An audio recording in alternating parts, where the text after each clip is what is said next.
মিশরের লুক্সরের কাছে একটি প্রাচীন সমাধিস্থলকে রাজা ফেরাউন দ্বিতীয় থুতমোসের সমাধি হিসেবে চিহ্নিত করেছে দেশটির একটি যৌথ মিশন। প্রায় এক শতাব্দী পর বিশ্বের বৃহত্তম উন্মুক্ত জাদুঘর হিসেবে খ্যাত মিশরের লুক্সরে এই রাজ সমাধি আবিষ্কৃত হলো।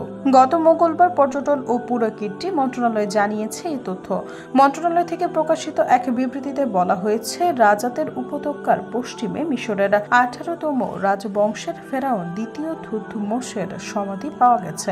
100 বছরেরও বেশি সময়ের মধ্যে ফারাও রাজকীয় সমাধির প্রথম আবিষ্কার এটি। এছাড়া সমাধিটি 1922 সালে রাজা তুতানখামুনের পর আবিষ্কৃত প্রথম কোন রাজার সমাধিস্থল।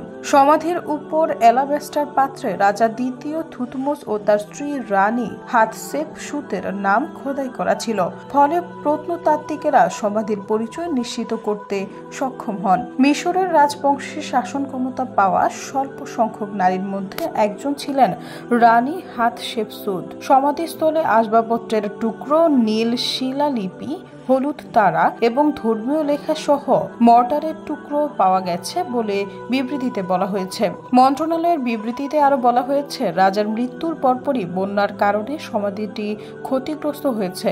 সমাধিটির বেশিরভাগ সামগ্রী স্থানান্তরিত হওয়ার ইঙ্গিত পাওয়া গেছে এবং সেগুলো পুনরুদ্ধারের কাজ চলছে।